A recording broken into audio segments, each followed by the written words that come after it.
Bonjour à tous, j'espère que vous allez tous bien en bonne santé. Je vais continuer avec vous en S4 la morphosyntaxe des exercices modèles de l'examen. Donc ce sont des exercices, c'est comme ces exercices-là que vous allez avoir à l'examen. Donc la question c'était relever et classer les propositions subordonnées. Donc vous allez dire est-ce qu'ils sont complétives. Vous allez chercher les phrases qui contiennent des complétives, des subordonnées relatives, etc. On va voir tout ça. Donc, tout ce qui existe dans l'exercice. Donc, première question, relever et classer les propositions subordonnées. Et comme je dis toujours, faites attention aux questions complexes. Ça, c'est une question complexe qui contient plusieurs questions. La première question, c'est ça, relever et classer les propositions subordonnées. Donner la nature du mot qui les introduit. Donc, on a un mot qui les introduit, on va donner sa nature. Et vous devez dire ce mot-là et la fonction de la subordonnée en question. D'accord? Donc, il faut classer les subordonnées selon la nature et la fonction.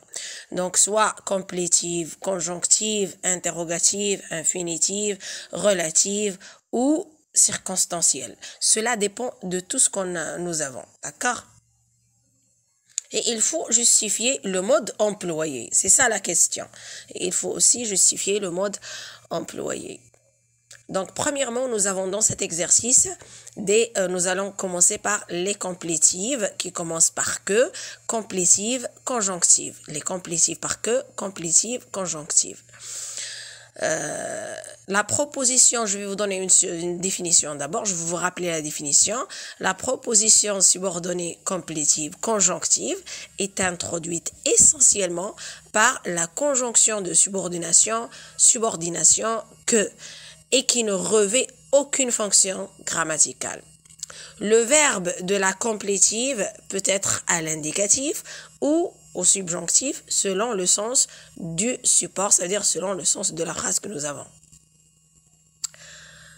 Donc, nous avons la phrase « Savez-vous que je vais à Nice ?» Savez-vous que je vais à Nice? Ça, c'est une phrase complétive. C'est une complétive COD du verbe savoir. D'accord? Savez-vous quoi? Savez-vous quoi? Donc, le quoi, c'est je vais à Nice. Donc, c'est ça là, que je vais à Nice. Savez-vous que je vais à Nice? Donc, c'est une complétive COD du verbe savoir. Que je vais à Nice est une complétive COD du verbe savoir.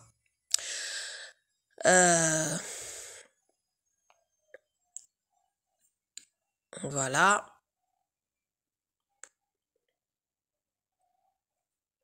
Donc, si la principale est de modalité interrogative positive, la principale, c'est savez-vous, c'est ça la principale. Si la principale est de modalité interrogative positive, le verbe de la subordonnée est au subjonctif.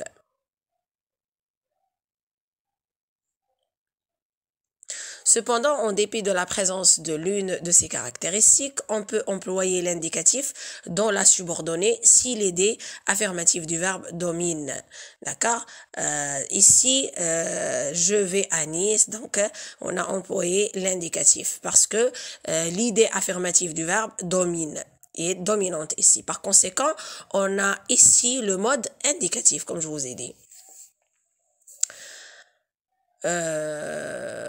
Ça, c'est une complétive par que. Deuxième complétive par que, c'est la phrase « Sa mère croit qu'il est là ». Sa mère croit qu'il est là. C'est une complétive COD du verbe « croire ».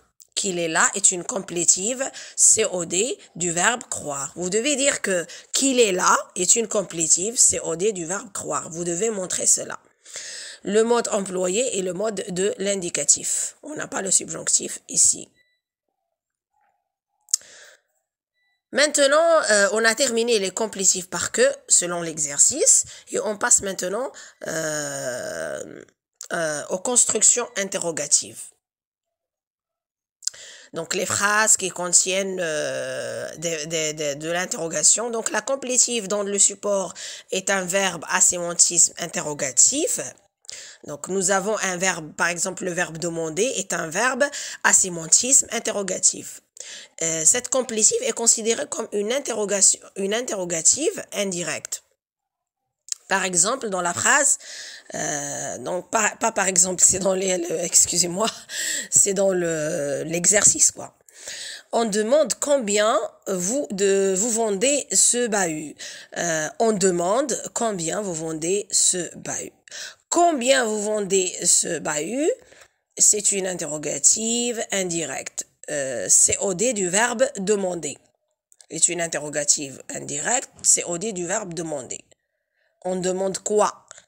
D'accord? On demande quoi? On demande combien vous vendez ce bahut. La phrase combien vous vendez ce bahut est une interrogative indirecte COD COD du verbe demander, le mode employé et le mode indicatif. On n'a pas de subjonctif ici. On a une autre phrase. Je ne me serais pas dérangé si j'avais su cela.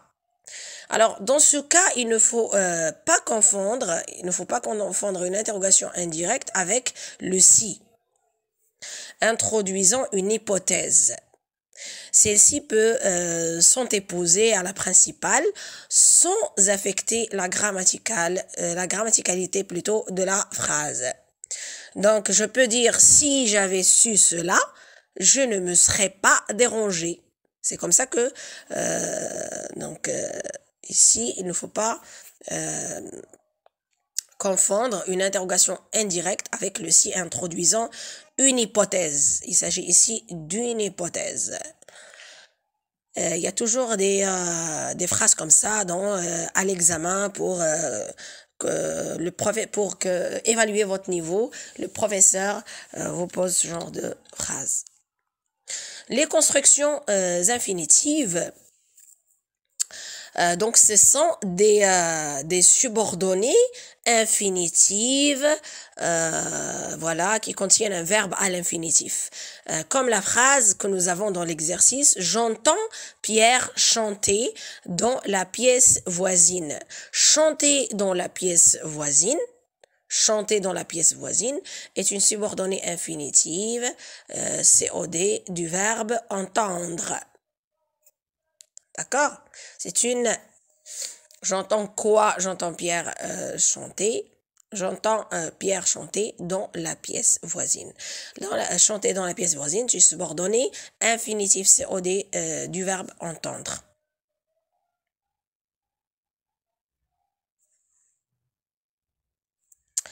Nous avons une autre phrase à construction infinitive. Nos 2 maîtres fripons, regardez, retire, démarrant. Nos 2 maîtres fripons, regardez, retire, démarrant. Il s'agit ici d'une subordonnée infinitive COD du verbe regarder. Retire, démarrant est une subordonnée infinitive COD du verbe regarder.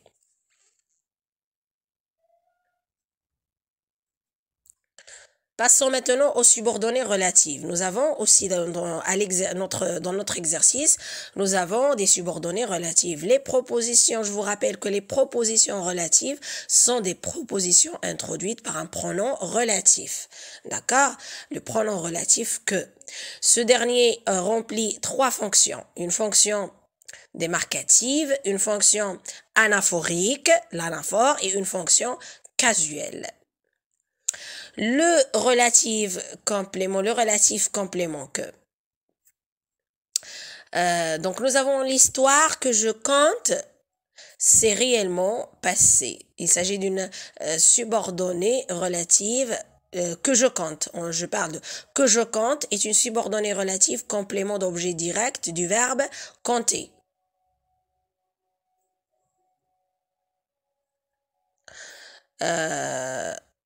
Une autre phrase, me rendra-t-on le livre que j'ai prêté?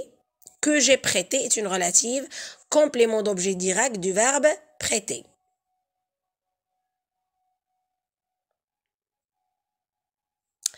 Regardez le trousseau que je prépare est une relative complément d'objet direct du verbe préparer.